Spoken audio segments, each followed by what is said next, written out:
Hey guys, welcome to After Hours. It's Monday. I hope everyone's had a good weekend. The sun is shining today. I don't know what it's like there in the future where you guys are, but the weather seems to be coming back again. We had a horrible couple of weeks, which seems to be kind of every year for the TT over here, the TT fortnight, and it just absolutely pissed it down pretty much the whole time. And then all the bikers are gone home, and the sun has come out. But this is the time of year that people start getting they hankering after going to the pub, beer garden, and even going to the beach now. That seems to be a thing, and just getting absolutely shit faced on the beach when there's families about. It's not cool, and you don't need it. You can do all these things without actually drinking. So just give that a go. It's you can go to the beer gardens as well. You can go to the beach, but the beer gardens, they're a place that sells booze, so people are starting to get by 5, 6, 7 o'clock. That's when people really start to kind of start getting rowdy, and it's just not a fun place to be if you're not a drinker. So if I was you and you were kind of early days or whatever, stay clear of them. You don't have to go to the pub. You can do lots of other things. At least with the beach, you can head down to a different part of the beach if they start coming up your way. Also, I don't want to sound like an old fuddy duddy. I'm not saying that people can't enjoy a couple of beers and glasses of wine on the beach. Of course they can, and that's by the by.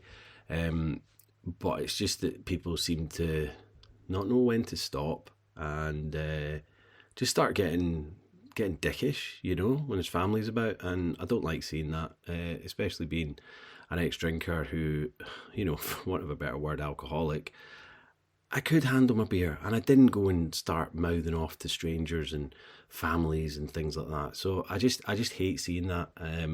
Clearly, people can't handle their booze, so they shouldn't be drinking in the first place.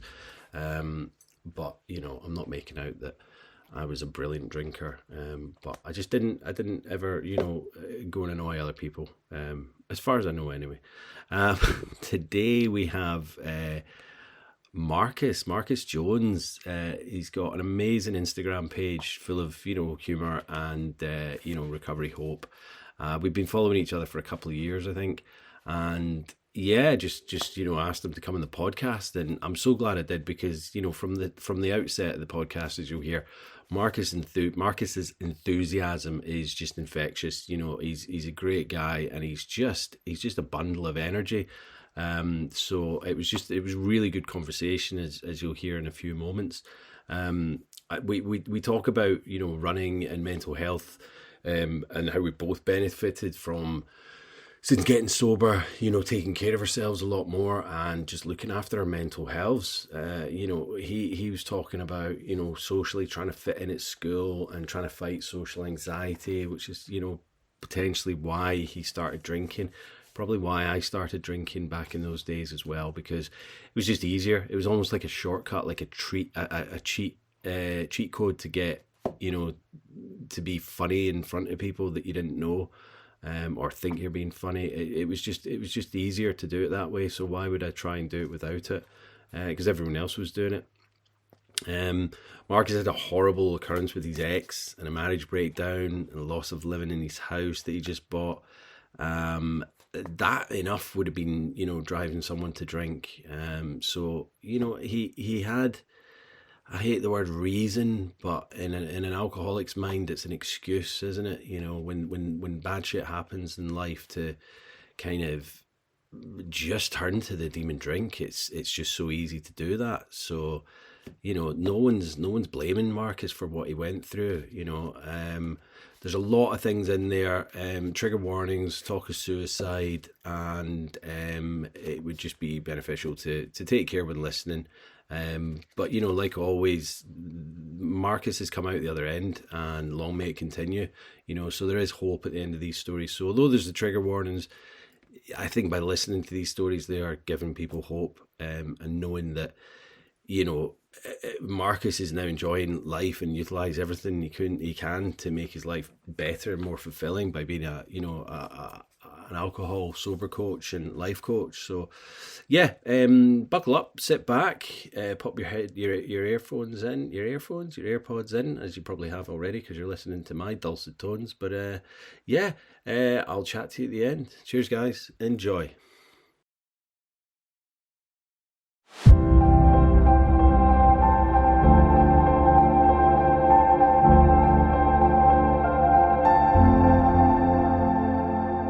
Marcus, welcome, mate. It's so fine. It's so great to finally kind of meet you in person, as it were, on the Zoom. So, how are you today, mate? I'm great, mate. As we mentioned just off air, I've just been for a run, just get my energy up, because I'm ready for this amazing conversation we're about to have. Well, I appreciate that, mate. I see you've got your running top on for the listeners. What are you training for anything in particular at the moment, or So, just keeping mate, healthy?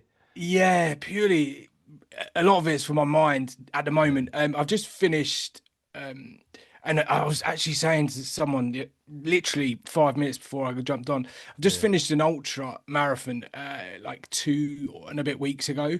Oh yeah, yeah, Um, yeah, And I feel like because of the training, because of the build up, because of everything, yeah. I feel like it was a massive, massive high, and which it was. I mean, it was amazing. The day was amazing. It's such a big feat for me Hmm. because it was my first one. But it seems like I can only relate it to when I've been on a massive sesh, and then Yeah. you've hit a come down, and I'm like, oh, You're on the I crash. Yeah. Yeah, and I feel a bit like, and I'm not normally like this since I've been sober, but a bit like a victim, because a lot of people who do still booze Hmm. play a bit of the victim card. Don't, we're used to it, so I feel like a bit of a victim right now. Oh bloody hell, it's flat, but Yeah. like and that's one of the reasons I got out today is movement is medicine, right? So I've Yeah. got out and I'm like, oh my God, this is amazing. I feel and I know that I wanted to be on best form for this because I feel like this is our like we love talking about this. Yeah. This Yeah. topic is amazing. So yeah, that's how I'm at. I know you asked one question, which I've turned into like a monologue, Mate, but yeah.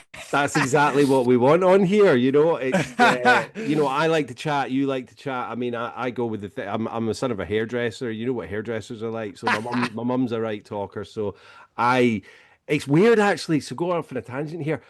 I used to be chronically quite shy when I was like in my teens growing up and all that. And I used booze as a crutch. So when I kind of felt, because I used to get the anxiety in social situations, so I would just drink to kind of combat that. So the fear of having to be sober and having to deal with that. But actually, do you know what? I've realized that, well, as we all know, we're better people without it, and I seem to manage fine in social situations. So yeah, I was asking about the running. How many miles was that you did in the ultra? What So exactly? it was I think it was like 37 points. Basically, it was 60. So Yeah, I signed up for 50K and then I yeah, got there on a day and it was like, oh, it's 59K now. And then like with everything in between and things, I ended up yeah. running 60K. Yeah. The thing But it is, was along when the Jurassic Coast, which is that fucking, sounds amazing, yeah. man. And the thing is, once you get going, you kind of feel like if you've still got it in the tank, you can just keep going, and that's why you get these guys that do like 5 marathons in 5 days or whatever. Because once you're at that level and keep going, it's like I remember I'm training for the Great North Run at the moment.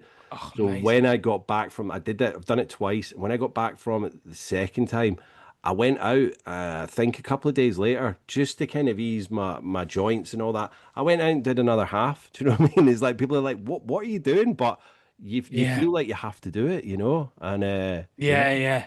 yeah. It's So crazy, isn't it? Like people, a lot of us, people have gone sober. We pick up running, and I think yeah, there is such a thing called runner's high, and but I think for more, I don't know what about you, Jimmy, but like for my mental health was yeah, it's so good for my mental health. yeah. I mean, like as I say, I've started running again recently, and I just kind of I need to step it up a bit more, but yeah, once I get out and I do the running, I just feel elated. Do you know what I mean? It's such a good feeling. I hate those first couple of minutes when you're out because you're like, oh, what am I doing? Why I could be sat at home. Do you know what I mean? But then you're just buzzing, and you like I went out to go and do. I just think it was a 5K, and I ended up just running 10K, and I hadn't done that distance for a while. So it was like, oh, okay, I've got more in the tank. So yeah. Anyway, Love Marcus, it, mate. let's get back to the business here, mate. So tell us a little bit about your childhood, where you grew up, and predominantly when you had your first drink. Yeah, yeah, interesting. So I grew up in Cambridgeshire, like in a small little town in Cambridge called Fulbourn. Hmm. A little leafy town, like not little leafy village, a couple of pubs. I mean, Like, I know it. I know it. I lived in Cambridge back in 2004 no way. till about 2008. I mean, I was down in near Peterborough. Then I moved into Cambridge in 2004, got a job, lived there till 2008 before moving to Eleman the first time. I'm actually going to Ely this weekend because it's my mate's 50th. So yeah, Mate, small world, no mate. So way. I know Fulburn. Yeah, in fact, I think my mate Rob's from around. Yeah, it's the kind of Fens, isn't it? So he's from around that Yeah. area. Yeah. Mate, how crazy that. Yeah, so basically I grew up before, but it has like the thing it's known for is like it's got a mental hospital there. It's crazy. Yeah. But I used to play football, like I've grown up playing football there, like socially. My dad like ran all the football like my football team. So yeah, like a really like amazing childhood. Like Mm, mum, dad, I mean, they're still like my like yeah, like I've lent on them so much since mm. at, during, since, and after my recovery. But yeah, my first drink, I would say, like the first drink I remember was like having. So I remember going on a holiday to Mm, Salou with my mum and dad. mhm, Um, and like we went, me and my dad were Man United fans, and we went into a pub. And I always remember it's called Carling Premier, and it was really like a smooth. Oh, it was really smooth, but quite mhm. strong. Yeah, yeah, yeah. And I It's was kind of like an ale, isn't it? It's 14. the Carling Ale, Yeah, wasn't it? yeah, Yeah, yeah, yeah. yeah. It was so smooth. It was lovely. And then, so I was like, oh. So my dad, we're watching footy, but I was Yeah, about 14. yeah, yeah. And my dad, this is like my first time abroad. Like my dad let me have a couple of pints, and I was like, wow, that feels fucking brilliant. And then I was like, from then on, like I was, and then like the next big occasion was probably at my mate's. He was American, well, he was English, but he had an American stepdad who worked on like the base in Mildenhall. So you obviously Yeah. know the area. So Yeah, yeah, yeah, yeah, I it's know quite it, yeah. it's quite near Ely. So he worked on the base in Mildenhall, and he had like these Muller Lights, so like an American beer. And we went round there watching the boxing, and I was like, oh, this is again brilliant. Yeah. Like Yeah. help me, the feeling of that. And then like from then on, like there was a couple of school memories where like one of the big ones was like I got absolutely wasted at this same guy's house, and we went to this house party. Mm. And I always remember, and I was the butt of all jokes anyway, because I used to think I was a comedian when I was drunk. Well, I still do when I'm sober, but when I went to this party, Mm. I always remember getting so wankered I then threw up and farted at the same time. And then like I was like the butt of all jokes the next day at school, and I'm like, fuck. But that's how like it It- all started. yeah, well, I guess it's that whole, apart from, the throwing up and farting, it's that whole transition of boyhood into manhood, almost like you're sat in the pub abroad with your dad, sun shining, football's probably on, do you know what I mean? And you're drinking these beers and you feel like a grown up. It's that whole glamorization, and you're feeling strong and almost invincible, and obviously the beer buzz you get from that is just, yeah. So it's a very, what's the word, kind of attractive proposition, and you're just like, yeah, we get a buzz from this. We're finally kind of like almost acting like adults. So yeah, it's like what's not Mate, to yeah, lose. And so how was school and absolutely. things? And I suppose, yeah, it's interesting. That's a great question because I'd, oh, I've never really been asked this. This is fucking brilliant. I suppose for me, and this is probably where it all stemmed from, and Mm. like without your questioning and without my thoughts, never really thought about this, but it is, I suppose it's quite hard to think about. But Because for I think me, sorry to the idea of school, and this is probably where. No, go on, mate. Yeah, sorry, no, just because my experience with school was just I didn't know what I wanted to do, didn't know who I wanted to be, and I was just having a good time with my mates. We'd go into school, and this is we're probably talking about like 15, 16 at this point. We'd have had a weekend at the park or maybe around someone's house drinking beer. Well, I'd kind of graduated to vodka quite quickly. We'd get a glass bottle of Iron Brew, me and one of my mates. We'd pour in a half bottle of Smirnoff, give it a shake, and then that was us with for the night.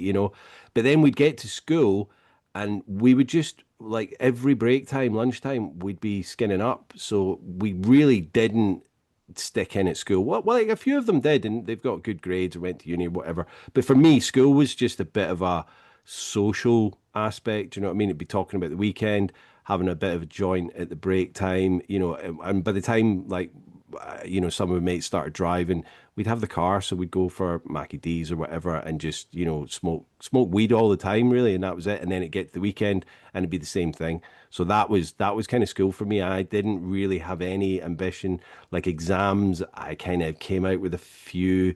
They were actually decent grades, but I really, by the end of school, I should have left when I was 16, but I ended up staying on for another year, and it was just a waste of time. So I don't know what yours was kind of like, similar or. Yeah, like kind of similar, but like I didn't touch. It's interesting because I didn't touch a class A drug till I was 31.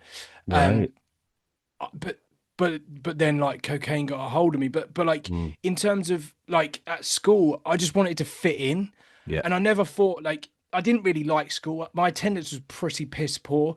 Mm. I come out of school with okay, but like nothing like setting the world on light. But Yeah. also the fitting inside was really like where probably up until now still not struggle, but still like feel like that need, like the people pleasing need. But I'm not. I'm really nowhere near as bad as I used to be. But I think Hmm. that because of the relationships that went a bit sour, which we'll get onto, but I always wanted to be liked by the like women because I saw Yeah. all my mates getting liked by women and saw all of them, and then I'd always be everyone, all the girls' mates. Hmm. Do you know what I mean? So then it'd Yeah. be like, Yeah. oh, cool. Like, I was only ever anyone's mate, Yeah. and then I Yeah. think that I'll be honest, Jimmy. I think that's followed me through like adulthood, and that Mm. was then me acting up as a class clown, like trying to tell jokes Yeah. throughout the whole thing.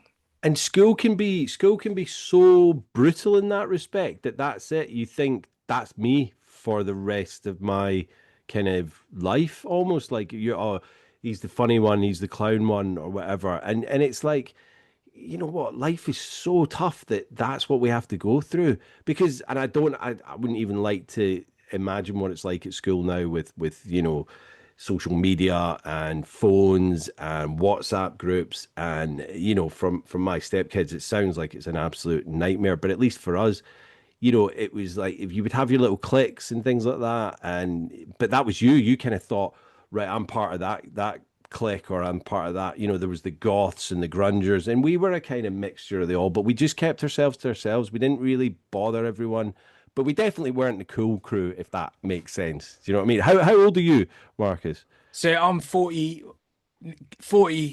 Oh God, how old am I? I'm coming up 41 this year, mate. 41, yeah. So I'm 45. Yeah, So it's yeah, kind of, similar era. And it was like the 90s was just that exactly. whole mishmash of different, cliques and whatnot. So, yeah, I just think it's a difficult one because you think that's me labeled for the rest of life, which is absolute bullshit. Do you know what I mean? And actually, the ones that are like the kind of the geeks and the ones that weren't the inverted commas, the cool crew, we're the ones that went on to be, artists or this or that, or, unfortunately, some alcoholics as well. So, yeah.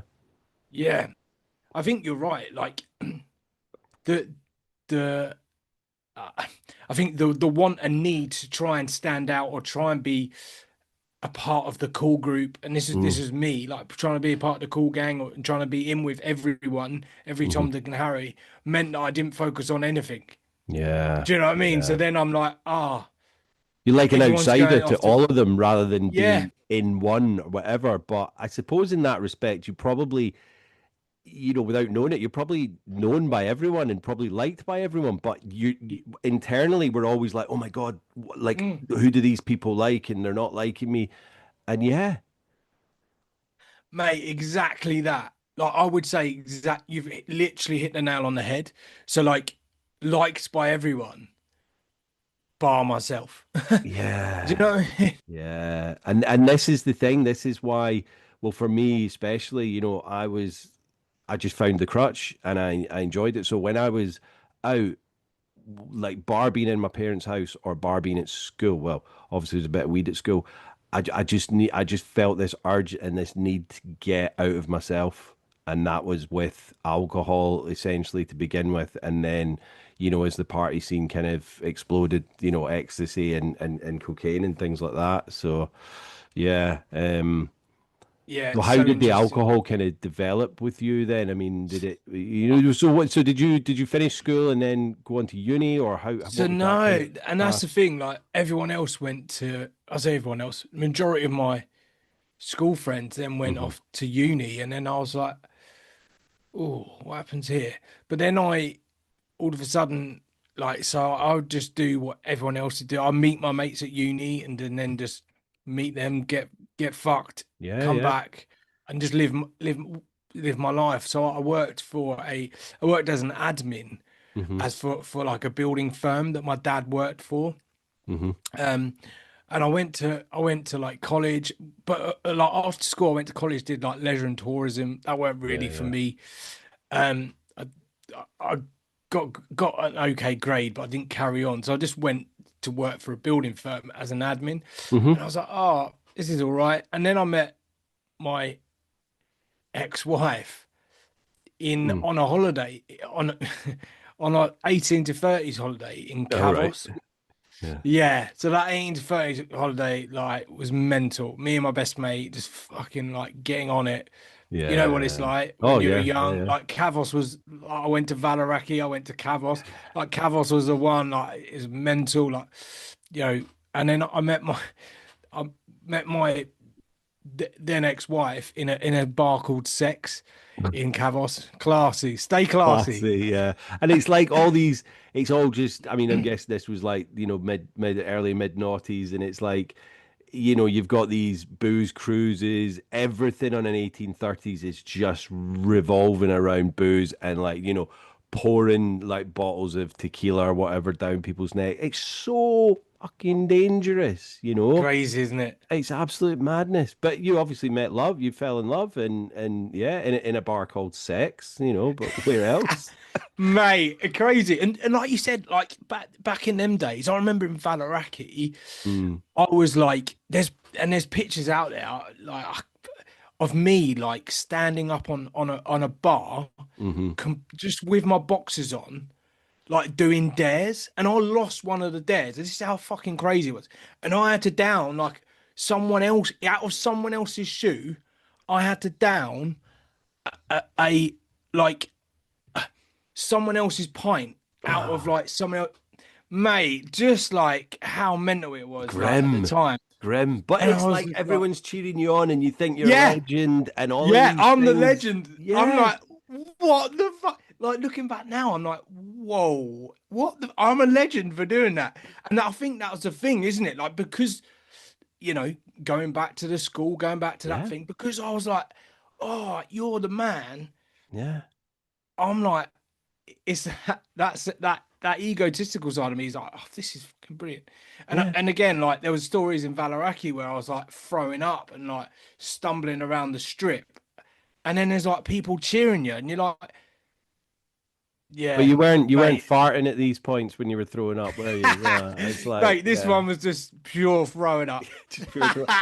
I remember actually, and I must have been, I'd have been in my 20s, and it was up when I was living up in Aberdeen, and we were up on this kind of veranda bar, like beer garden, and it was like it was maybe about a 6 foot jump down the other side, and I don't know why, but my mate was like, "Oh, I'll." buy 6 pints for whoever can do a bit of a parkour jump and roll off this deck. And I was smashed. It was a lovely day and whatever. And yeah, like you know, I was like, well, I'm gonna be the kind of clown. I can do that, whatever. Parkour was kind of biggish then or whatever. And I was like, yeah, I can do it. So I just kind of launched myself off this balcony with no kind of care and attention. There was a bit of a slope, and I completely buggered my ankle. Didn't break it, didn't go to hospital, which I probably should have done. Literally couldn't walk for, I mean, I could walk, but I was limping for probably about 2 weeks. So I should have had it seen to.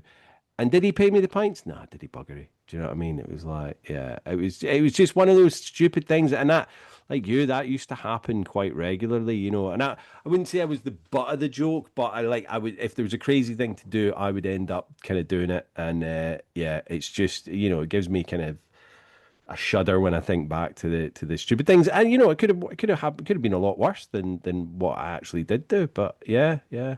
But yeah, getting back to your 1830s holiday then. So you met your now ex-wife, but yeah, how did that kind of come about then? And Yeah, and then like we just started talking. Like we'd hang out for like the most of the back end of like I think we were there for like 10, yeah, like 10 nights. Back then we got like some sort of like stupid deal, but we literally stayed in like you probably wouldn't put your dog in it these days. It was kind of like like what was it, the In-Betweeners hotel that they would, yeah, yeah. massively like that. Yeah, yeah, yeah. We like I'm not even kidding. Like wherever we were staying, we got bit. Me and my mate got bit to shit. Like especially my mate, you could not put a pin on his body without Oh. finding it. Mate, it was horrendous. But yeah, so then that was that, and then like it was almost like I found love. But then like she lived up north, like she was Hmm. from like Shropshire, so Telford, Hmm. Hmm. and I obviously was from Cambridge. So then she I love how that's up north for you. yeah, Telford. mate. Yeah, yeah, Yeah, yeah. yeah. Completely. I mean, Yeah. Midlands, Midlands, mate. yeah, yeah, Exactly that. yeah, yeah. Anywhere from further than London's up north, right? That's it, man. Yeah, absolutely. So yeah, like but then she carried on messaging me when she got home, and so I told her. I mean, again, I was an admin assistant for my dad at a building firm. Hmm. He was the accountant, but I lied and said I was an accountant. And then when she rocked up, like when I drove and picked her up from the station, I was like, I thought there'd be nothing more of it. But when I picked her up from the station, she come back to my house in Fulham and she was like, surely he's not an accountant. And I'm like, yeah, clearly I'm not. And Anyway, were you living on your own at this point? Did you have your own no, place? No, no, so I you're was living living with with, my mum and dad. right. So I lied. But anyway, so then she literally, and then like within, I'd say 2 or 3 months, she moved in with my mum and dad. Right. And then like we lived there for like 7 to 8 months. Yeah. Um, so then my boozing like it calmed down quite a bit, but I think because I didn't realize until I got sober, like I didn't realize giving like my all or nothing attitude to booze. Like I'd always Mm. want to get off my nut. Yeah, yeah, Never like I'd never want to go, oh yeah, we'll just have one or two. yeah. And but that would lead me into like blackouts. That would lead me to like throwing up and farting. That would lead me to just being that fucking like I do. If anyone's not doing karaoke, like I remember going to like again like a Butlins weekender with all like with my then ex-wife and like my best mate, Yeah, and yeah. there's a couple of others, and I'd be like doing the karaoke. I'd be doing, you know what I mean? Yeah, I'd be yeah. the one that's You'd be make. doing it. But I think like with me, my 20s, yeah, weekends and maybe the odd night through the week, it was kind of blackout drunk, but it wasn't every day, you know, it wasn't every single weekend, night and day. It progresses, you know what I mean? And that's the thing. Like there was times where I think people started getting worried, and then I would be able to kind of, I wouldn't moderate, so I wouldn't go out and just have a couple. Um, but I would maybe not drink through the week. And like there was a problem there, but it wasn't as bad as it got. So I think that's kind of similar with a lot of people. I do know some people that it was straight away. It was an issue straight away, and they were drinking night and day every day in their 20s. But it sounds like with you, you were able to. You had other things going on in your life, so you're happy. You've met your future wife at that point, and you're looking to get a place to move out your folks. So the drinking, like, it sounds like it can calm down for a bit, even though you're still going out the weekend doing karaoke or whatever and getting smashed. You're kind of just chilling through the week, and yeah, is it kind of similar like that? Yeah, pretty much that's the way it went. And then like it's weird because she was a holiday rep, so she then went back to the next summer. She went back to like so she was in Cavos, Hmm. and I was like, I'm not obviously as a again quite a I'll be honest, I'm quite a jealous because of Mm. maybe it's my mindset because I was quite a jealous kind of boyfriend, and obviously that was because probably well, 9 times out of 10, it's I don't trust myself, like in terms of like Right. confidence wise and things like that.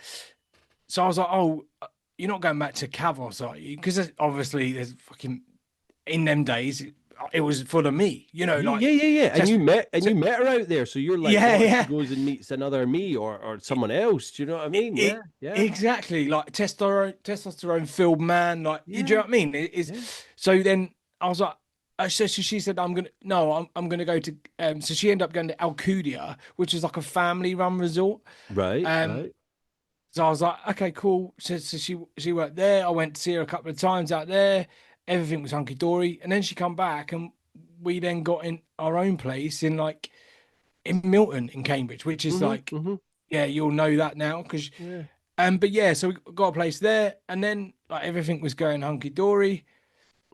And then like but weekends, because her dad was quite a big drinker and like I'm talking big drinker. Yeah. He was a plasterer. He'd come down, and then we'd just like I'd be like, yeah, cool. I'll try and keep up, and then I'd end up like falling asleep on fucking bars. Like I'd just end up in the same predicament, but with like With your in-laws your and shit fa like that. your father-in-law type thing, yeah. And Yeah, that's the yeah, thing, because a lot of people, I mean, I don't know whether he's got a drink problem or not, but a lot of these guys, they can handle it a bit better because they've been practiced at it for years, so they're kind of yeah, yeah, yeah, they can watch what they're drinking, but they can drink a lot. And it's like if we're trying to keep up at that early stage, it's like, well, what, yeah, like you're saying, you get to blackout and yeah. but it's almost like I put him up on a pedestal because he could drink that much as well. Even in like Mm. my 20s, like I'm like, fuck, they can knock it back. Like I'll try and do the same.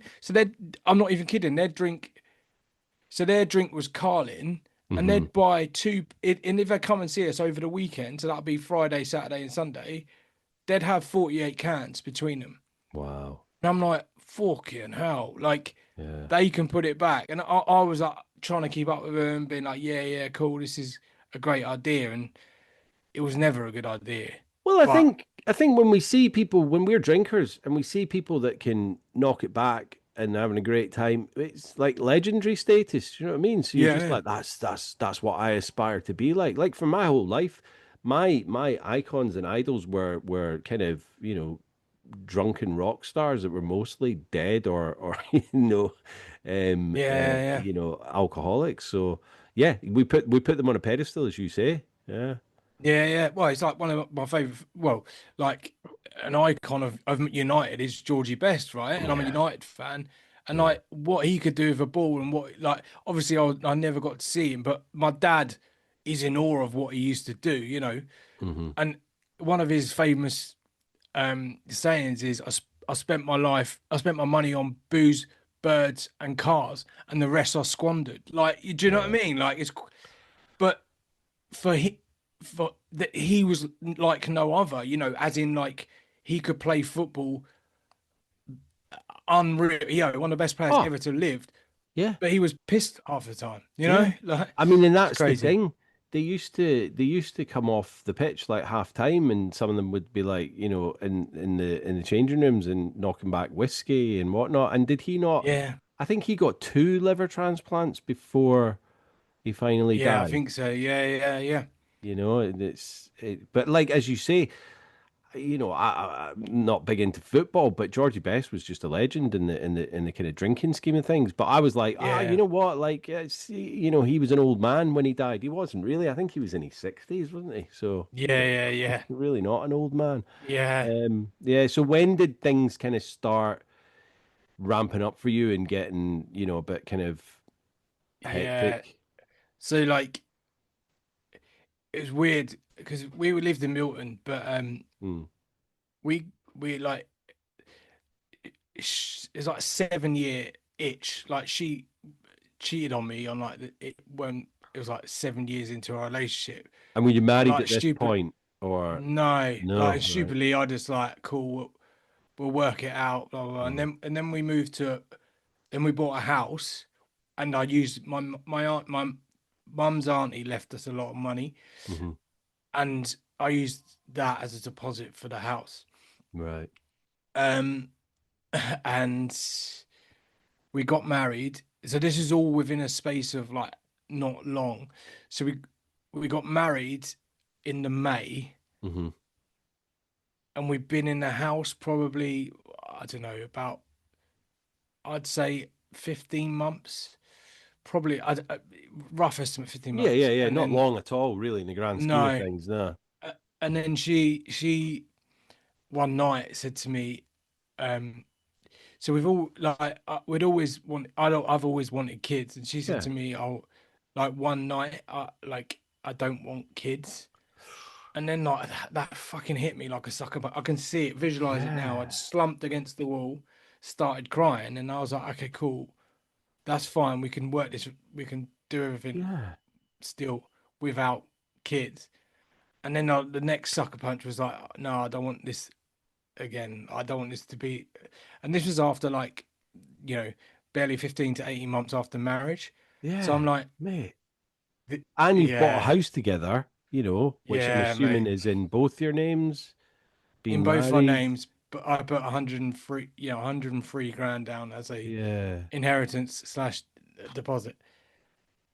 So I was like, fuck. So So she's that basically then saying, like, I don't want kids, and also I don't want to be with you.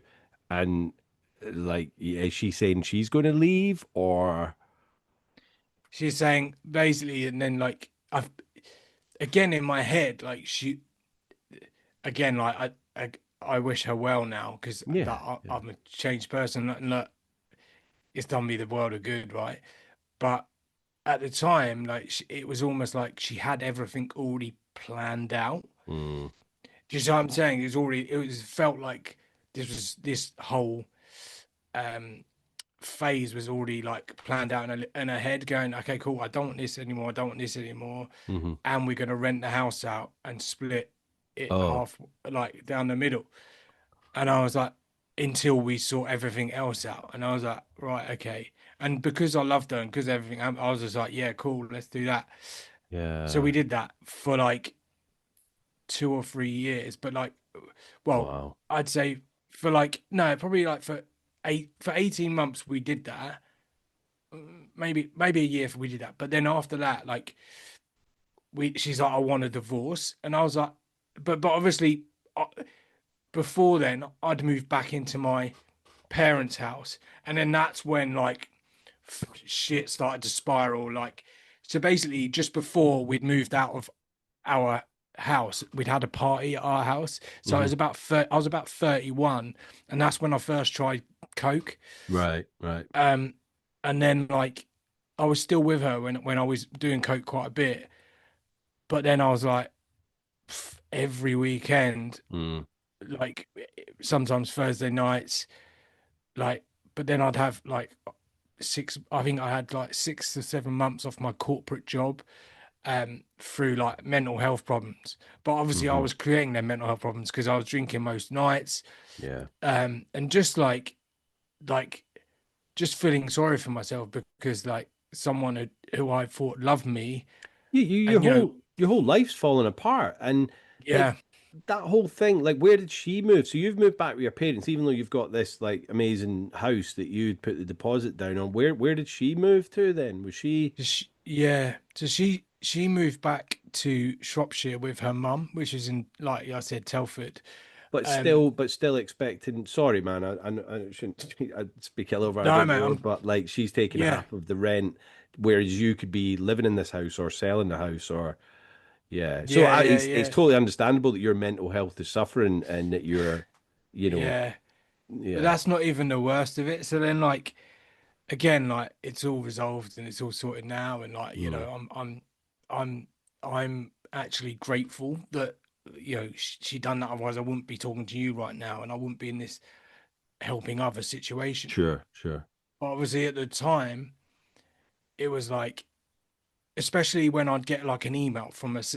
So what would happen to me is like my normal trigger would be Friday, finish four, and then I'd just be on it for the weekend. yeah, Or I'd find an excuse, may not be playing tonight, or someone's playing tonight. And my mate lived literally 5 minutes from the centre of Cambridge. So I'd be like, cool, get on it, like, and stay around his.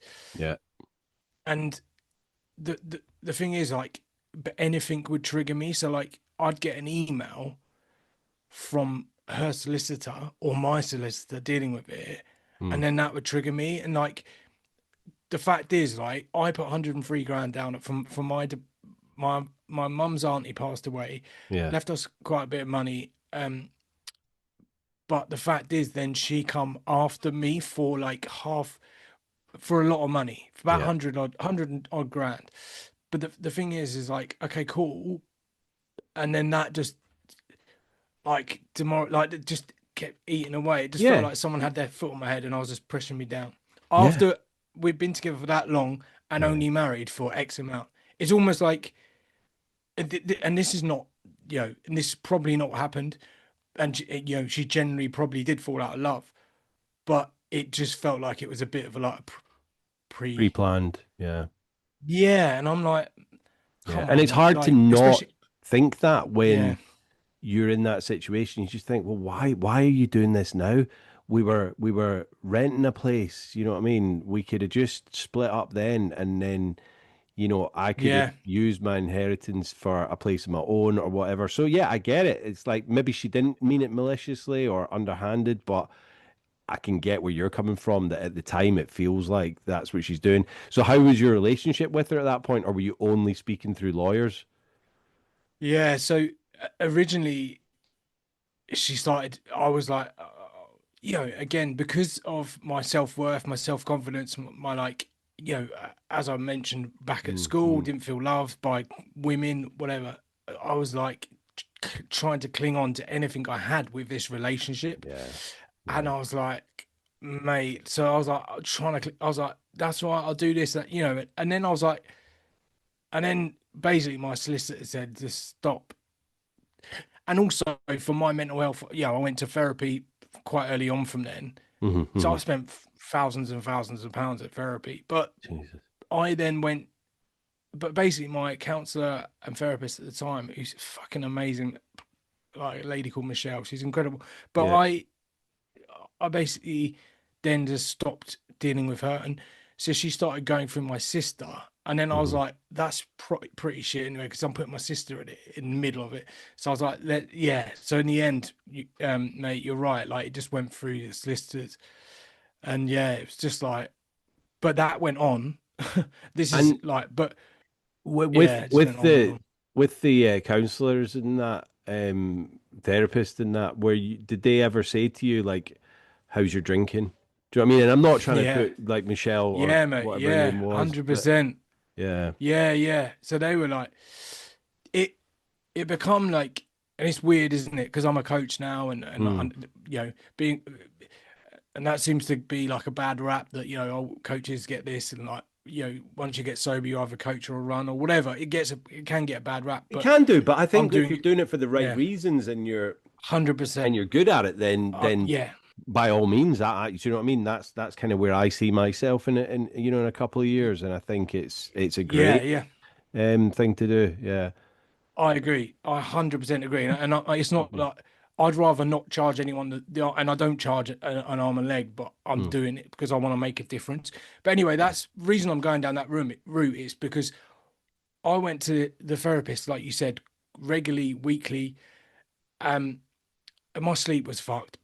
Again, probably. through my mental health being not great, my Yeah. depression, anxiety, etc. But then I was like, okay, cool. I'm going to the counselor, telling them the same thing, but I'm still doing the same thing. Like, I'll go to them and go, look, Michelle, I've had a heavy weekend. I've done this, that, and the other. Hmm. I tell her everything because hence why that she's there. And I would, excuse me, and then I would like, I suppose what I'm saying is with therapy, it's great Hmm. because it's great to get it off your chest, but only if you take action on what they say. Like, Yeah. there's no point going to therapy to saying the same. And it's the same as when people come to me and I coach. If I coach you and you take nothing away from it and do nothing about it, you're going to be in the same situation. And as I was, Yeah. because I was then just doing, I was going deeper and deeper, and yeah, I was just going deeper and deeper and deeper, and then like, yeah, shit got dark. It's it- it's a funny one because I remember sat on a bench and I was in the process of working out that there was something wrong with me. And I remember I'd gone out, I was having a big fight with my ex, and I'd gone out to get some vodka. She obviously was getting to the end of her tether with my drinking. She knew there was an issue.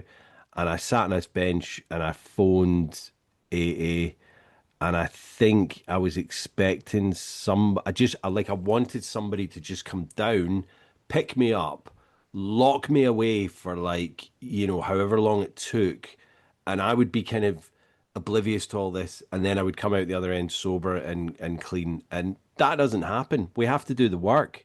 And it's like what Yeah, you're saying there. You're telling Michelle and you're being honest and you're saying, this is what I've done, this is what I've done, but you're not doing the work. Do you know what I mean? Because you're not really seeing that that's the issue or whatever. So it's kind of like, well, I'll deal with all my thoughts, my mental things, and all that she's working through. But let's be honest, between you and me, the main thing and I know other people have other issues that they need therapists for, but for us, it sounds like the main issue was the alcohol and the drugs at that point. So without knocking that out and then doing the work, we're not going to get better, are we? And we're the only ones that can do that. absolutely. And I think that was it, wasn't it? Like, drinking drugs were never the problem; they were a solution, right? Yeah, So I yeah, was like, yeah, this is amazing, right? This magic powder or this magic spirit. It's like the elixir that's going to solve my problems. But yeah, in fact, it was just adding to them and creating more of them. yeah.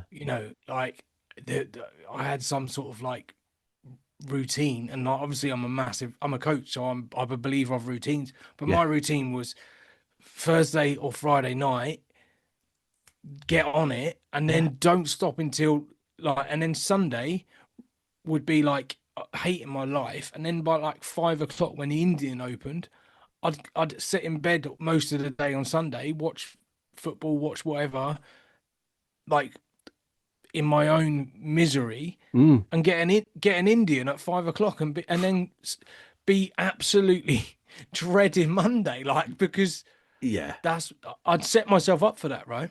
And that's the thing. The Monday was just the worst. And I was just thinking there, I know when I finally got onto that downward trajectory, I was always on it, but this is when it just took a nosedive. And as I say, I was with my ex, we're living in Hull, and I think I'd not long moved in with her and our kids, and our friend was round, and we were having a bit of a fun day Sunday and all that. It was a nice day, and we were drinking wine. I'd done a roast. It was just one of those perfect days, and we were like, we were all like, oh yeah, well, we don't want it to end. So I was like, well, right, I'll go. And we'd had these like, I don't know if it was like maybe 2 liter box of wine, red wine. And I was like, right, I'll go to the shop and get us another one because we didn't know none of we were just having a great time. And I went to the shop and I bought 2 boxes of wine. And I was obviously drinking the majority of this, and like I don't think I was completely smashed and falling all over the place, but I remember the next day I woke up and I had to go to work, and it was just I was like, I cannot face work. And I remember I went straight to the garage, got myself a half bottle of vodka, and then went parked up somewhere, phoned in sick, and that was when my kind of really day drinking kind of started, and it was just a slippery slope from there. And it's,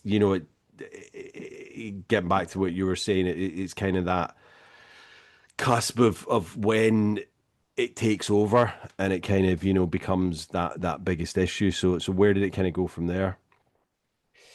Just like regular like evening drinking, and then just like mostly most evenings I'd drink, Mm, and then like just yeah, it just got like the drug taking was worse. Yeah, I spent mm. more money on it, and it was just like any excuse to drink, any excuse to get on it. Yeah, You yeah. know, my mates, like even my mates were like, you know, if I'd my best mate at the time would be like I'd be willing to go, oh, footy's on tonight. Should we go to the pub? Like, let's have a drink. And he'd be like, are you sure you want a drink? And I'm like, and I think he'd had conversations with my dad about my drinking. Like my dad Right. was query about my drinking, and I'm like, but obviously at the time when if I said to you at the time, and it's the same with anyone, "I- are you sure you want to drink? It's like red rag to a bull. Of Of course I course. fucking want to. Do you know what I mean? Yeah, yeah, yeah. Like, how dare um, you? How dare you? Yeah, I yeah, want a yeah, drink and yeah. I don't have a problem with it, and it's only a couple or whatever. Yeah. And it's just like, yeah, it just got deeper and deeper, and then like it happened that I met someone else Mm-hmm. like on Tinder, and this was like I'll probably say what I want to say 2019 2020. Mm-hmm. And no, just before then, probably 2018, yeah, 2018 2019. um and we were together for about I want to say 5 to 6 months, Mm-hmm. but the relationship was fucked. And again, this is like this threw me back loads. Like I'm And was talking she was loads. she a Like drinker and taking coke as well? I've again, she. This is what really fucked my brain up. And like, Uh-huh. although I felt there was some growth in this, Yeah. so I was still seeing Michelle at the time. And again, like, but there was some growth because I ended up finishing with her, and I've never been able to do that before because again, I'm the walkover or whatever. But like it was so secretive. Like her with me, she never met my parents, she never met my family. After 6 months, she'd only Right. want to see me like 2 or 3 times a week, which I found fucking weird. You know, like Yeah. if I'm dating you, Jimmy, I want to see you every day. Do you know what I Yeah, mean? yeah, Like I yeah, of want to be course. with It's you. that whole honeymoon Like, period. You want to be there like every single minute of every day. Yeah, yeah. yeah, and it was like she kept stuff from me. She put some secret statuses on her, or not secret, but like statuses on her WhatsApp, real like Or fucked cryptic, up like, about. Yeah, like yeah, about like, oh, I don't need a man, or you know, all that like quite feminist bullshit. And I'm like, just to add to my real like low lows. yeah, And mate, it was just like quite narcissistic. I found so, yeah. but obviously that then added to my like drinking and added. But anyway, on the way back, this is some of the darkest times. On the way back from finishing it with her, and I was like, I got the courage. I fucking bullshit. Like I felt good about it, but I was on the phone to my therapist, and I Hmm. was crying, like driving around like these dodgy like country lanes between like Newmarket where my parents lived and like Essex Way. So it's like the back way, like near Haverhill. I don't know if you know it, Yeah, yeah, but yeah. yeah, but there and then I was drove to my mates and just burst into tears and just again drunk. Hmm. Because Hmm. that's what I knew. That's what I knew best, right? And that's how I deal with. That's how I dealt with my emotions. Of So course. that sent me back again, and I was just like, "Fuck, am I ever going to find love?" You know, I suppose I based my being Mm. on being with someone. You know, and I know now that I need to be happy in myself and Yeah, happy alone before anyone else. I can love anyone. I need to love myself, right? Before yeah. I love anyone else. So yeah, it just got really fucking like dark and dark, and I was just like, at this time, obviously with boozing, sniffing, I just couldn't find like a like. There's no, in my opinion, there was no light at this end of this tunnel, Hmm. and I even like one. There's two occasions where like I don't know why this happened, but like one occasion I went to work on a Saturday, and like I was supposed to go out on that Saturday night into Peterborough, in fact, Hmm. and someone let me down. Um, and I was just like, I've had enough of everyone letting me fucking, my mind wasn't right. I had enough of and what I did, mate, was just turn my phone off and Hmm. hoping I don't know what I was doing, mate, to be honest. It was a cry for help, maybe, but I turned my phone off and I just drove to a lay-by, and I'm like, and now what? Do you know what I mean? Like, Hmm. and then like after And like were you four or drinking five hours, there or no, I was just no? like You just crying, distraught? Yeah, just yeah, distraught, and I was just like, broken. now what? Yeah. And then I turned my phone back on, and I didn't receive any messages, and I was like, Oh, what was I even expecting? Like, I don't know what I was expecting from that. yeah. So there was that, and then there was another time when like I literally then said to my mum, I feel like a burden, and it'd be probably better if I wasn't here. Mm. And then I was like, oh, you know what I mean? It's got like, oh fuck, that shit gets dark, and then you're just like, When and you're actually obviously, vocalizing that stuff as well to loved ones or whatever, or even just yeah. vocalizing it to yourself, that's when it's dark and it's like, looking back now, obviously you can see what obviously there was issues with partners relationships and all that, but the booze wasn't helping it, was it? And it's like, and that's what puts us into this even more pit of depression. I don't think I ever vocalized it, but I was definitely thinking it, like, what is the point? Why am I even bothering with this? Because I was just so low. Yeah. Yeah, yeah, and I think that's it, isn't it? Like we often think at like, what we know now, with exercise, with journaling, or Mm, whatever you do as well-being, whatever that looks like for you, for different people. But for people that are listening, like I find that a lot of people will try and find the answers at the bottom of a bottle, or yeah.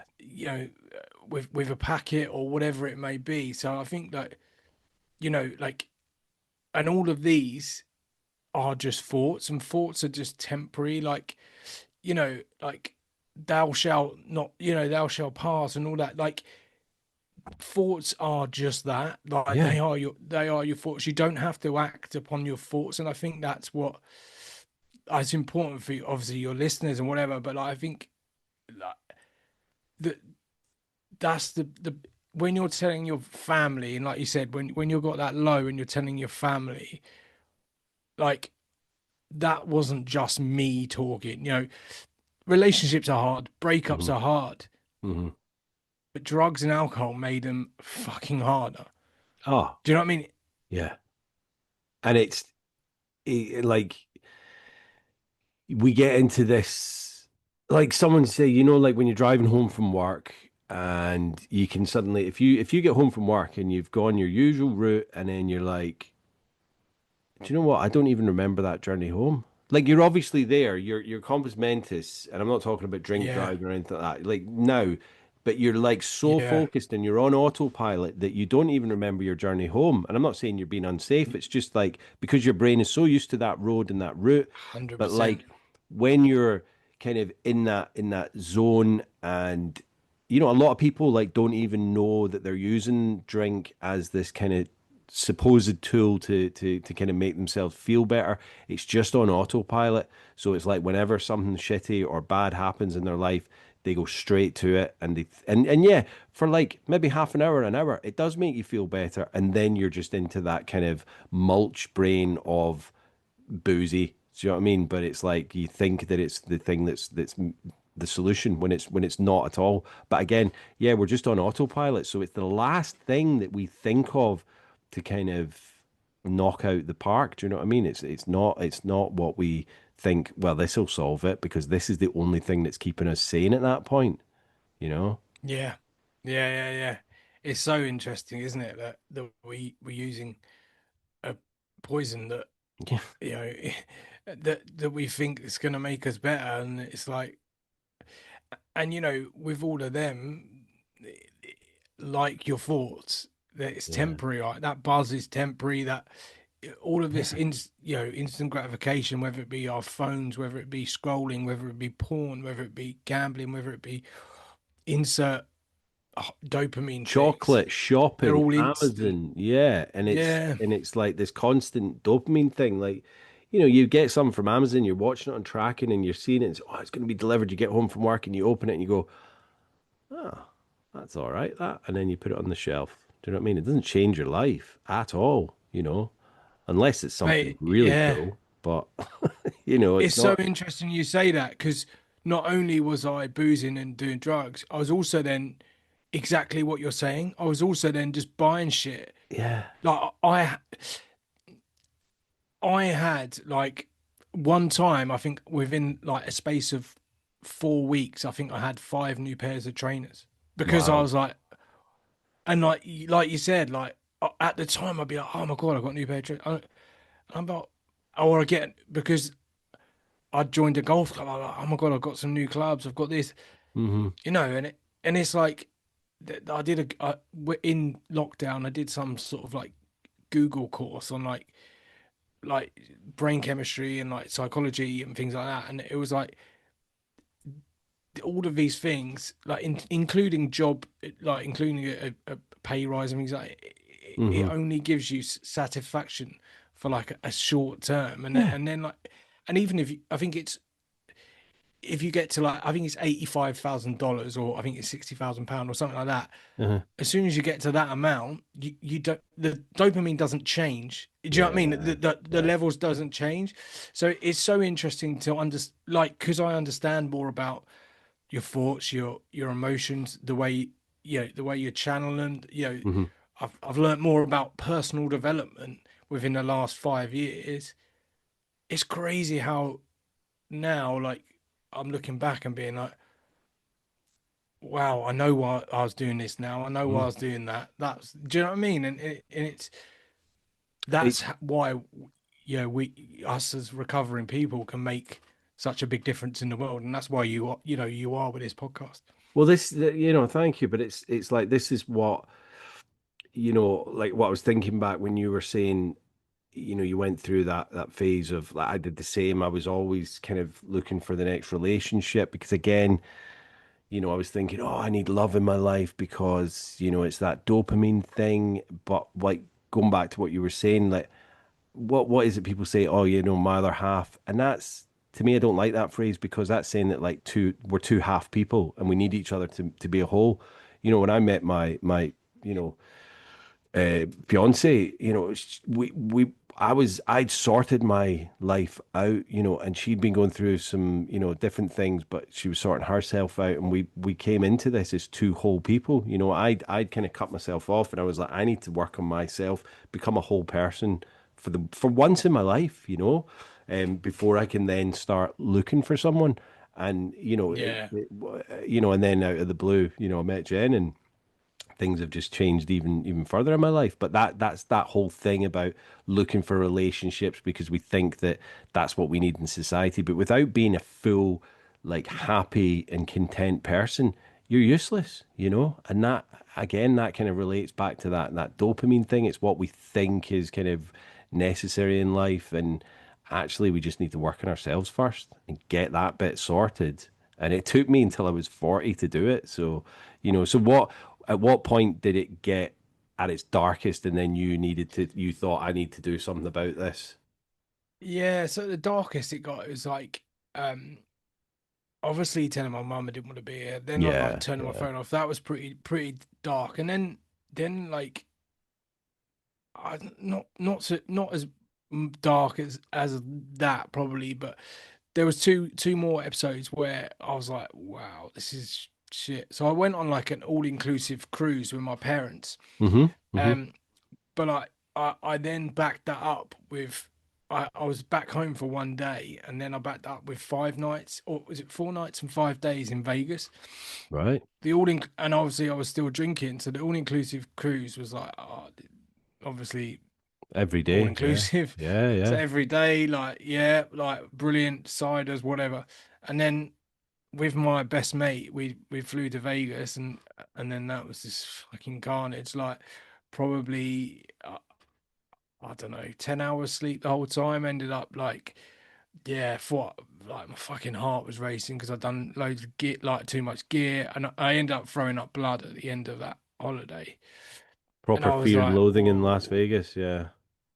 mate, like, yeah, like some of the stories, man. Yeah. Too X-rated for this, but yeah, but yeah, it was just like, wow, like that was like the shock probably I needed for my body, but the shock I needed like, emotionally was like, if you scroll back through my Instagram page, I've got a picture on there that my nephews drew Mm-hmm. of me. It's like I don't know if it's a Christmas card or a birthday card, whatever it may be, but it's a card and it has me on the table with like beer cans on, and they were only like I Oh, don't know eight or nine at the time, and they were like, and it says me and you drunk, and it's just like, wow. whoa, And what that's these the children f- seeing you like that, and that's what they think when they're drawing you a picture. Yeah, wow. and I don't even live. I don't live with them. I didn't live with them. Obviously, I saw them very often because I was with my parents. My parents looked after them a lot.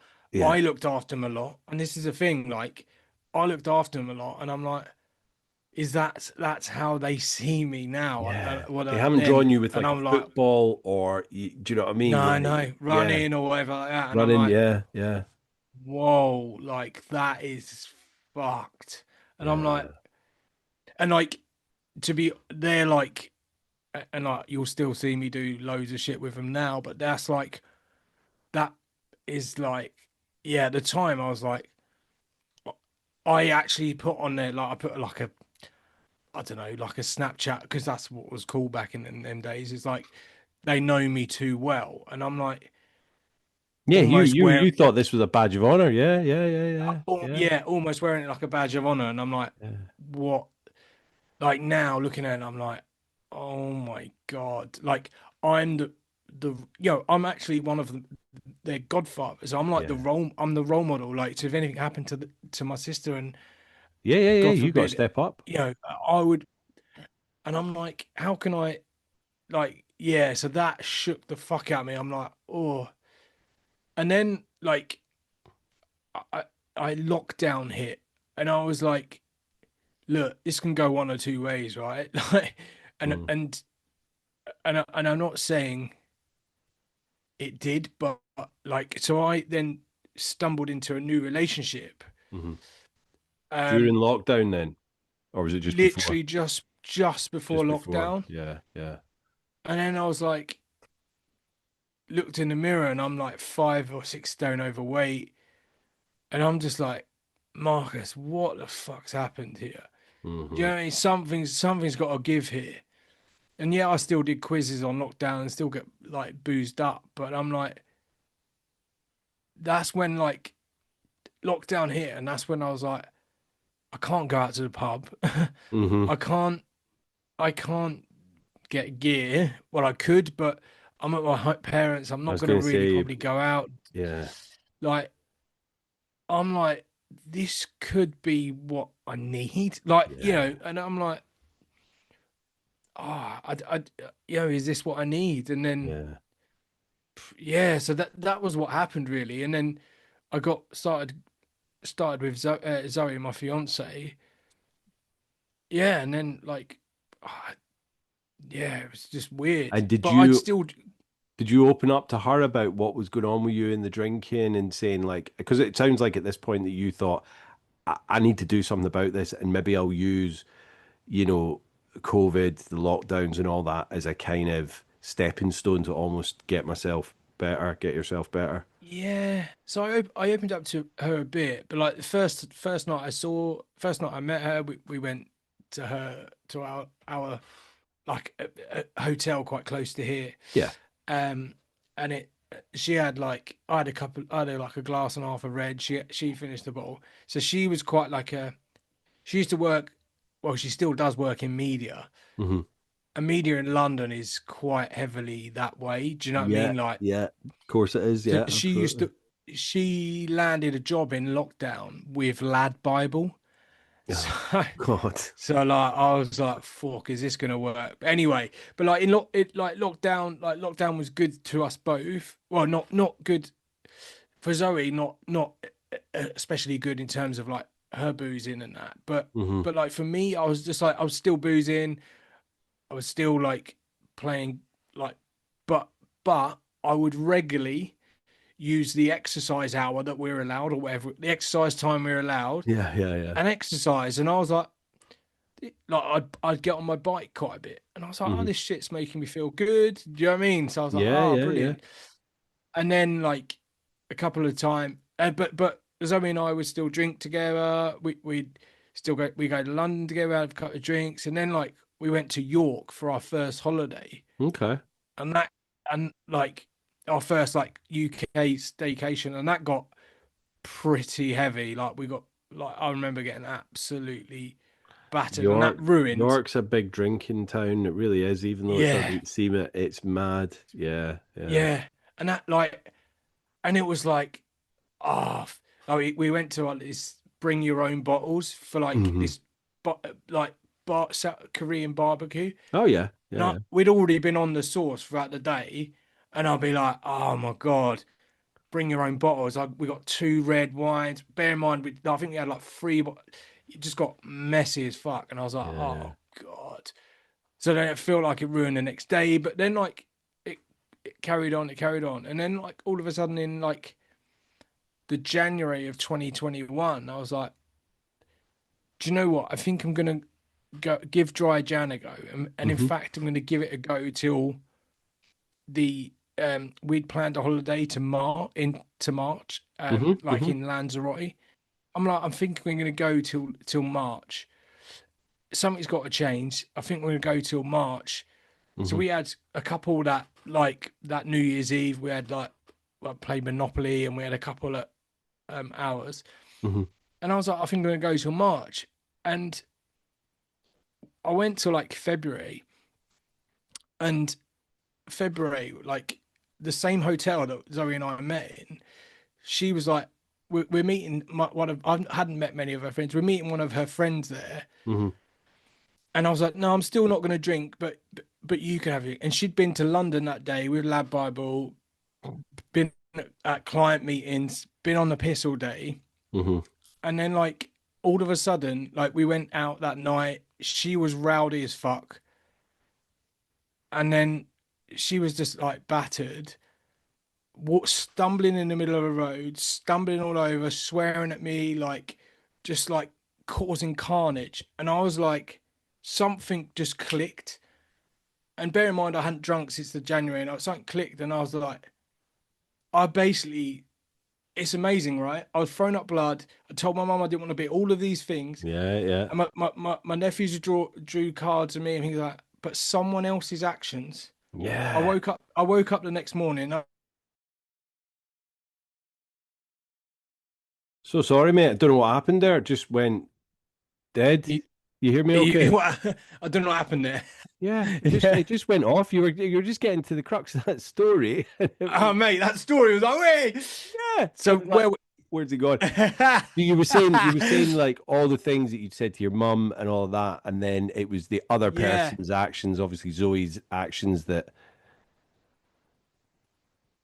yeah, and I'm still obviously still quite vocal about it, and Zoe obviously knows because I've said it quite a few times. hmm. But yeah, with Zoe's actions that night, I was like, my God, she's put herself in like real big, if I wasn't there, real big danger, real big Yeah. yeah, just Just vulnerable. fucking like she's Vulnerable. gone mental. Yeah, vulnerable, swearing, and obviously all I could see was like myself, and this is I'd fucking run it. Literally, there was so many horror stories that I'd run into a wall, like all these stories that I'd hurt myself, and then like Zoe's done this, and then I woke up the next day. Obviously, Zoe woke up absolutely raging, hangover, Mm. feeling like shit, and I just said to her, look. I remember standing at the end of our bed, and I was like, I'm never drinking again. Wow. That's it. Like and I just said like, and then like like I went to my back to my parents because I was like, I don't know, I just need to think about this, like Yeah, as in yeah, yeah. terms of like replay the night and be like, what the fuck? And And then also, like you don't I really just want to said to be Zoe, hanging about with someone that's hungover all day because you're like, and do you know what? Kudos to you for not, succumbing. And because if everyone else is like that, it's very easy to just go, oh, do you know what? I'll just drink tonight. Yeah, I've done nearly 2 months now anyway. Why not? So well done for not, man. exactly, Yeah. exactly. And the thing is, like, then she come to mine and we went for a walk, and I was just like, look, I don't like the way you reacted. I don't like the way you acted last night. I think it you put yourself, yeah, as you said, like you're vulnerable, like you're Mm. all over. You're not in control, and Yeah. like, look, who was I to talk? I had been done that for like hard for like 6 or 7 years. Yeah. But I'm like, it's crazy how everyone else, my own actions, like, didn't make me stop. But seeing someone else's, obviously, I'd started to like get better in myself in terms of like in lockdowns, look after my body a bit more, move a bit more.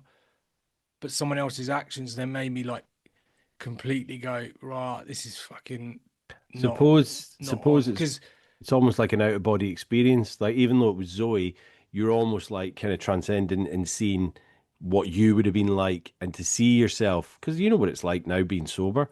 When you see drunk people, you're just like, what is this? Is this what is cool? Is this what people are doing? Because actually, it doesn't look cool at all from the outside, from the outset, from a sober point of view, is it? It's quite sad, really, to see drunk people. and that was, I think that was it, mate. It's almost like I needed that, and I'm a true believer of like energy, and hence why Hmm. we've connected, right? It's Yeah, yeah, energy. yeah. You put the energy out there, you're going to get the energy back. And I wasn't obviously not at the time, but the more I am now is like, but yeah, something must have happened that night to Yeah. make me think. And then in the morning, I'm like, it's almost like it was like an instant decision. I'm like, that's That's like it. in the morning, like the way you acted last night was how I see myself. This is not for me anymore. And yeah, Yeah. I checked because I thought I would think, but yeah, 1,609 days now.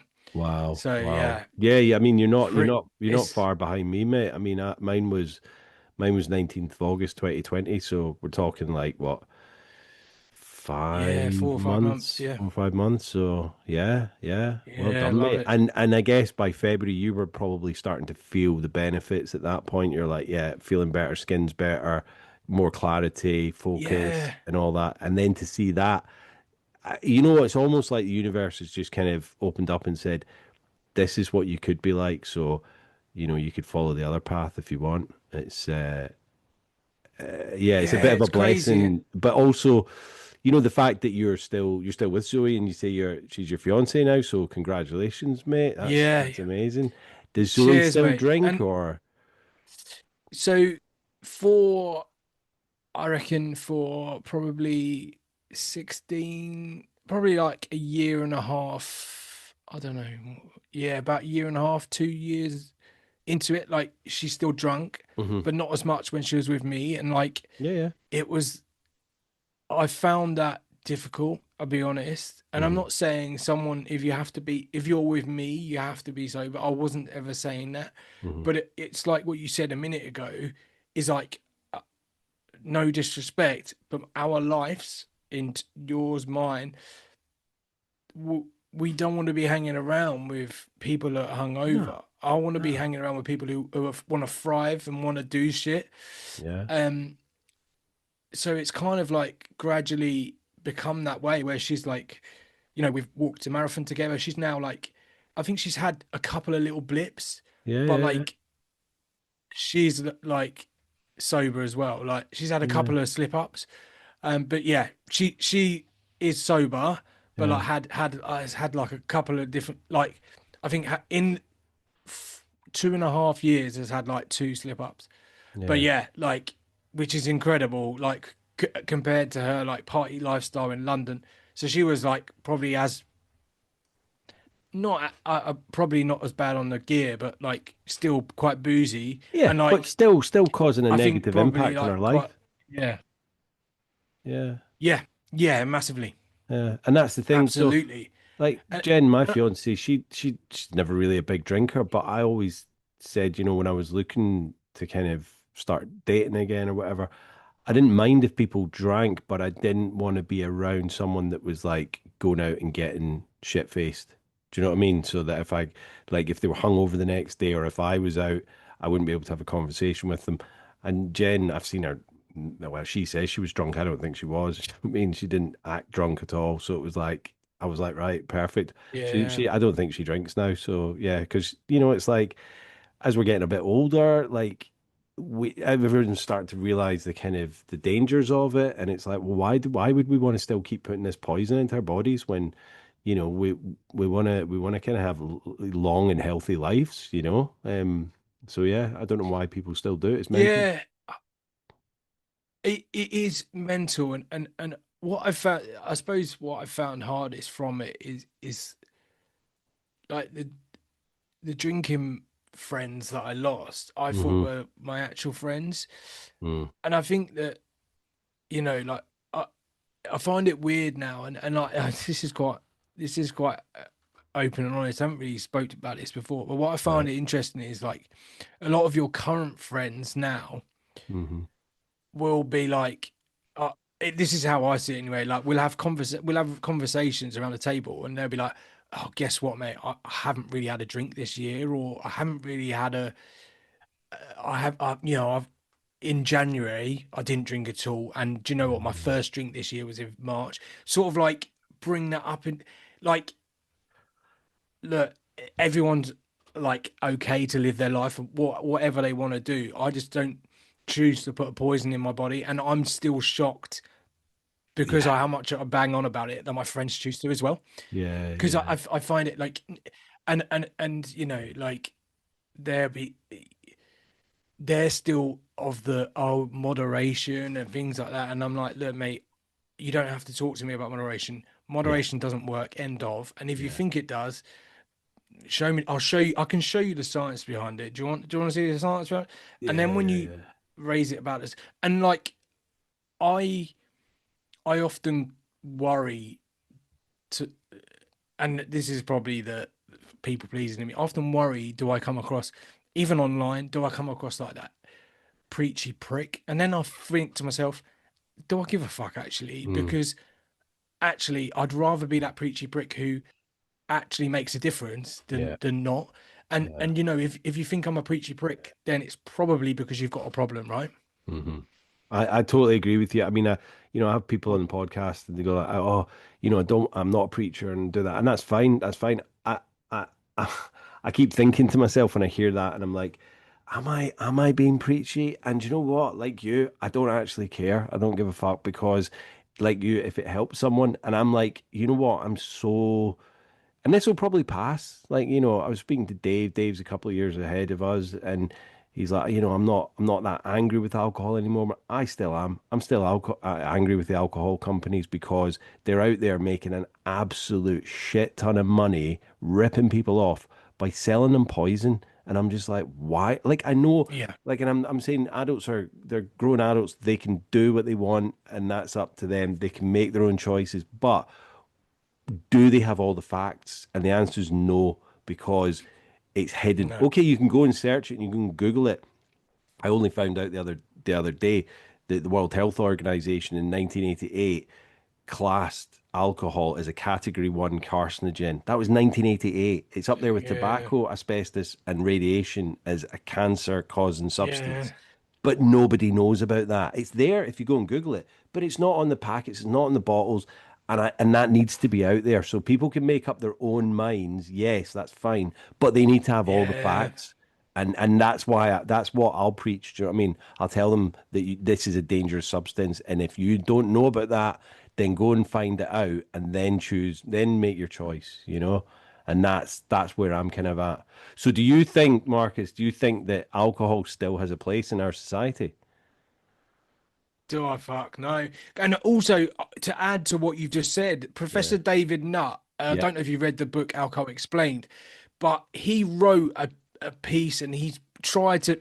But I think if I'm right in saying the alcohol and the UK government poo-pooed it because it was so anti-alcohol, and all of Yeah, our government get the money back off it. I think, and also, like, if you look at the policing, the health, it costs 3.6 billion to police and health it per year, and we're still yeah, fucking yeah, putting this up on a pedestal as if it like saves our fucking lives, and or it helps us sleep, it helps with anxiety. Does it? Fuck, it changes everything. So do I think it's got a place in it? No, not at all. And no, also, as I'm so passionate about it, you can tell. But also with that, I think it's one chemical element away from being now fucking polish remover, yeah, and that's the scary bit. yeah, Like, yeah, and we're we're happily, and like, I find it interesting because if we really enjoyed the taste of a spirit, why do mhm, we fucking mix it with a Coke or a tonic or a, do you know what I mean? yeah, Like, yeah, the the God's honest truth is, and look, AA believe, about not don't believe in non-alcoholic drinks. If I'm coaching you and you come to me and go, do you believe in that? At the first, fucking go ahead. It's not got poisoning. mhm, And like, I don't really drink non-alcoholic drinks anymore because nah, I don't feel I need to, because that's not a part of me anymore. But I do think that, yeah, like, I don't know where alcohol sits in. I think as well, like, the UK are still fucking behind with everything in terms of yeah. the alcohol movement. Whereas like Ireland, when you go over to Ireland, they're much more, they're further ahead. I think they're talking about bringing it to the same, having Well, it like the warning things on the yeah, labels yeah, and that. yeah. I totally. I need to do some research because, like, the Isle of Man is now considered to be one of the or the only country in the world that is a fully fledged biosphere, which means that we're kind of getting ahead of the curve on climate change and looking after our own little microclimate.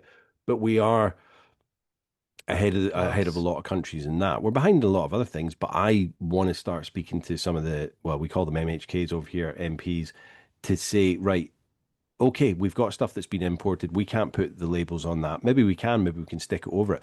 But the stuff that's made here, why can't we start just putting the labels on the bottles to say this is harmful for you? You know, this is it's not this drink responsibly because that's just absolute nonsense. And I think the world needs to catch up. Yeah, everyone can make their own informed decision, but I think that you get people going into the schools and telling the kids about drugs and the danger of drugs and all this and stranger danger. Why are they not telling them about the dangers of alcohol? Because it's just this socially accepted kind of pastime, and it's like, oh, don't be such a stick in the mud or whatever you want to call me. I'm not being boring. I'm just trying to like open people's eyes, and that's what you're doing as well. And I think it's fantastic. Yeah. Yeah. I mean, the most dangerous drug out there is alcohol, and, Ah, and it without a doubt. kills more people, you know, put together than heroin, cocaine, Yeah. you know. All the drugs at one, it's not even close to alcohol. And that's the scary part. And so you're now kind of how long have you been doing coaching for and kind of what area So of drinkers are you kind of dealing with? yeah, so I'm mainly deal with like grey area drinkers because Yeah. I suppose, like, prior to the divorce, that's probably what I was, or Hmm. more of a binge. I'd say probably a binge drinker, but yeah. So more mainly grey area drinkers, 30 to 55-year-old men, but um. I want to try and get them before, as in like my Yeah. marketing is before they get to where I was, like, Yeah. telling my mum I didn't want to be here in the dark times. Because look, I think the main people I get, that get a lot is like the people that we were, who are Mm. stuck in that cycle of believing it helps them with anxiety, believing it helps them with sleep. Again, this is what, like, the world, like you said, alcohol change, world health, like, there's things out there that will show you that this is like debunks every single myth there is. Yeah. Yeah.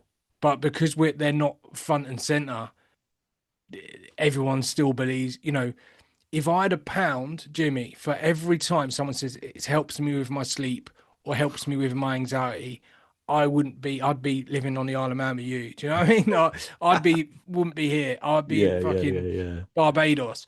Yeah. but I but like that like, and you that's the compared thing, Isle of like Man to Barbados, mate. but like, do you know what I mean? It's just like it just it It's it baffles insanity. me how, Yeah. again, yeah, again, I suppose that was probably me thinking it helping me sleep, but Yeah. you know, my therapist told me completely different. And I tell you what I did have with my therapist, which helped me low end. It's something called EMDR. I don't know if you ever heard of it. I haven't. No, what is It's that? like rapid eye movement. I Oh, know I've again gone completely off topic. It's like rapid eye movement. So basically, she holds her hands out in front of you, yeah. um, and like you watch her, mate. It's some sort of therapy, and it's next level, and it EMDR. basically deals with like your eye movement, EMDR, and it's like rapid. It basically deals with like rapid eye movement, Yeah, and yeah, yeah. basically how she pictured it was like, imagine you're on a train. Mm-hmm.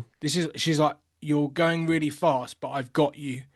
She's like, she does this in front of my eyes, and then I'm closing my eyes. And but basically what it does is help process your thoughts and your Mm-hmm. like, Mm-hmm. because you know, when you're boozing, you're not processing No, well, help no. with sleep at night. So Yeah. she's, and like, there's, with my ex-wife, there was like thoughts stuck in here, and she was like, mate, it was almost like you're tripping, but it was like, obviously it's therapy. It's Yeah. really, if I was to have any therapy ever again, I'd have that, because it's a game changer. I'm going to look it up, man. I'm going to look it up. Yeah. And Sorry, I did go off the sidetrack there. no, no, it's cool. And before we go, what advice would you give to anyone that was kind of, obviously being a coach yourself, if they're just starting out, they're thinking, I've got an issue. What advice would you give them? Yeah, I'd say there's two or three things. Is like, the first thing is like, Gary talks about it quite a bit. Is like, Mm. find your people. Like, Yeah. you can't change you can't change the habit with this in the same rooms you created it with, right? So Hmm. you have to be in, you got to get in a different room. Yeah. Like, which brings me to the same thing, is like, if basically, don't hang about in a pub. I know that sounds simple, but there's people out there who still want to be in the pub every Friday night, but like, Yeah. oh, I still want to hang out with my mates every Friday night in the pub. But if you're in the hairdressers long enough, you're gonna get your fucking hair cut, right? So the same. I wouldn't. If Jimmy, if you come to me and said, "Oh, I'm looking to lose a bit of weight. What do you want? Yeah. What should I do?" I wouldn't say, "Mate, I reckon you should go to Greg's and then go to Krispy Kreme afterwards." Do you know what I Yeah. mean? It's just like, it's Yeah.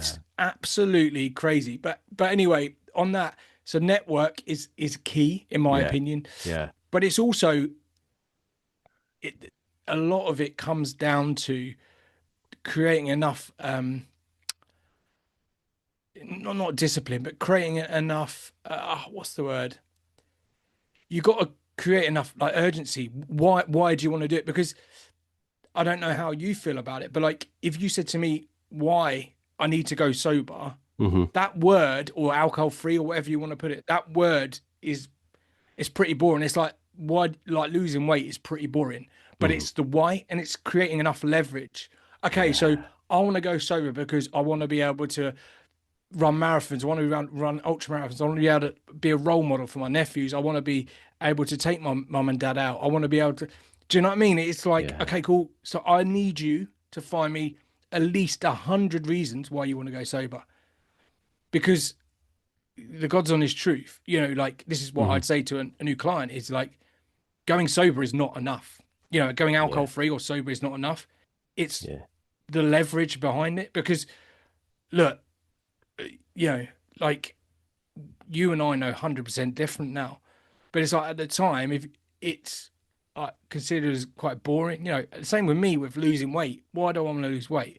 I want to look better. I want to be able to have sex with light on, or something. I want to be able to Yeah. see my Yeah. Yeah. my Yeah. old Yeah. boy. All of that. Yeah. But I think that a lot of people, like, don't have enough leverage. So then when shit gets tough, they Yeah. just resort back to the norm. And I think that's the last bit, isn't it? Like, knowing that undoing a 16, undoing a 25-year-old habit Hmm. is not going to be easy, and it's not going to happen overnight. No. But if you don't start, it won't happen at all. Exactly, and it's the same like what you're saying there about people going, oh yeah, I still need to go to the pub on a Friday, Saturday night or whatever. I'm not going to drink, and it's like you're putting yourself in the lion's den, and no one's saying that you can't do that in 6 months' time, in a year's time, but actually stay away from it for 6 months to a year, because in 6 months to a year, you probably won't want to go back down the pub because you'll realize what are people doing in those rooms? Do you know what I mean? What is actually going on? You can't hear anyone. You can't really have a decent conversation, not only because you can't hear them, because no one's interested in what you're saying. They're only interested in waiting for you to shut up so that they can repeat the same thing that they said 5 minutes ago. And it's like, just stay away from the pubs. I'm totally on board with that as well. Because it serves no purpose. Go for a coffee, have a decent conversation. Yeah, yeah, Yeah, yeah. exactly that. And I And I think think your that's advice is just perfect, mate, and I really appreciate that. And so, Marcus, would you say that you regret getting sober, mate? no. The only thing I regret is not doing it sooner. Well, see, that's one of my other questions. Would if you could go back to like, when your drinking became a bit of an issue and you had two paths in front of you, one you're on now, or one that you kind of just didn't get into that habit and that drinking escalation, which path would you take?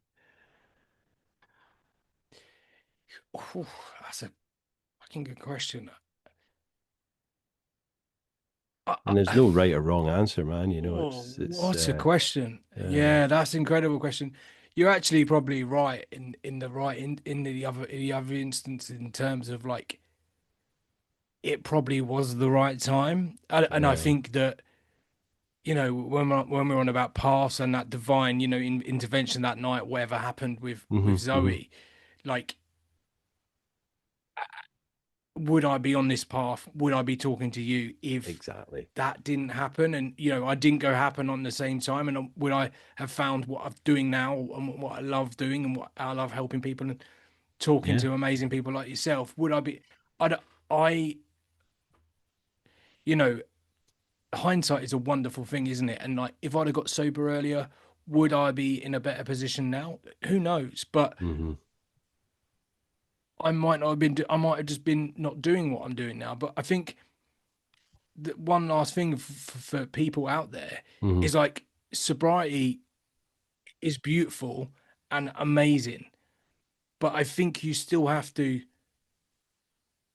grow every day. I still think you still have to like sobriety is not an end destination. It's it's the start, if that makes Hmm. sense. Hmm. So Oh yeah. like sobriety for me is a start. Going sober done is not just the thing. It's allowed me to do Yeah. these things. Do you know what I mean? So going sober is the fit the it's almost like the middle piece, Yeah. and then the it's almost like the middle of a tree and the branches that come from it. Yeah. It's Are, like are they wow, infinite? Yeah. It's endless in it, and yeah. that's it, mate. Yeah. It's just wow. Do you know what? I think that's a great place to leave it, mate. Marcus, it's been an absolute pleasure, mate. I've really thoroughly enjoyed every minute speaking to you, mate. And your story I know is just going to help so many people because it's just so varied and in darkened places. But as like with all my guests, it's just hope at the end of it. So yeah, thank you so much, mate, for coming on. Mate, thanks for inviting me on. Thanks for having me. Yeah, I really appreciate it. Like, and I appreciate you for like putting your voice out there and doing what you're doing. And like I said, it's growing and like, your community and what you're doing is for it. It, the impact you're having on people is unbelievable. So thank you. Well, thank you, mate. I really appreciate that, and kind words, and just keep doing what you're doing as well, mate, with the coaching, with your Instagram. I'll put all your details in the kind of show notes, the description, and we'll just get this out there. It'll be out. I don't know why. Why do I keep saying that? I keep saying to people this will be out, but when people are listening to it, they know when it's out. So I'll tell you after, mate. It'll be out in a few weeks. Mate. I Legend. need to Thank stop you, doing mate. that, mate. Yeah. Anyway, thanks, Marcus. You take it easy, buddy, and You're a we'll legend. chat soon, mate. Cheers, mate. Cheers, mate. Bye bye. Bye See bye. you. Thank you, Marcus. Yeah, just another amazing story of hope, but the hope is following the debauchery and just the lowest ebb of life, really. To go from Vegas and the carnage to getting a birthday card from his nephews depicting him and then drinking at a table, and they were only 8. Like, at the time, he obviously thought that was funny, and whoa, look at my nephews there. Do you know what I mean? It's like we think that that's like this kind of badge of honor, and yeah, we got some young drinkers coming up and all that, and it's just looking back or looking from this side of the fence, it's crazy. But to be feeling suicidal, telling his mum that he doesn't see the point anymore, and then throwing up blood, it's just something that it doesn't bear thinking about if you've not really delved into stories like Marcus, or myself. But it's so bizarre that all of those things you'd think would make you want to give up, but it was actually seeing Zoe, while he was sober, seeing her doing the things that he possibly did in the day. Just unbelievable that was the kind of catalyst that made him kind of think, yep, this is it, I've had enough, I've done it. So yeah, an amazing story. And again, thank you, Marcus, so much for kind of giving up your time to come on the podcast and share with us your story. So long may your hope and your podcast, and I hope the podcast starts building again, and I'd love to come on, mate, so give us a shout. But yeah, thanks again, Marcus. Cheers, man. You might have seen on my Instagram a few weeks ago now from when this is. I'm recording this on the 11th of June. We just took ownership of 11 chickens this week, little chicks. I thought we were just getting 2 to replace the old ones we had that sadly passed away, but no, we've now got a mama chicken and 11 little chicks. So obviously there is a sad little kind of caveat to that. If any of them are males, they have to go back to the farm. I'm not going to say any more of what happens to them once they go back to the farm, but yeah, we've now got there's 3 children, 3 cats, and now 12 birds. So I will give you updates as to how we may end up having all 12 if they're all females. So that's a lot of chickens, to be fair. But I I just say the more the merrier, and I think to have 12 birds potentially laying eggs for me, because I don't think many of them in the household eat eggs, so that'll be a lot of eggs for me, and I love eggs. So look out for some amazing recipes coming this way involving eggs. Might even start baking. Jen's vegan, so she doesn't even bake with eggs anymore, so it'll need to be down to me to start utilising the egg baking cake scenario. So that's about it for us today. Summer's coming, and as I said at the beginning, just take care out there, because things can be tempting, things can be triggering, and alcohol doesn't make anything better. So just take care. Like, share, hit the 5-star review, give me a little comment, let me some feedback, let me know how you're finding the podcast, and have an amazing week, guys. See you next week. Cheers. Bye bye. Stay safe, stay sober, and stay supportive. Bye bye.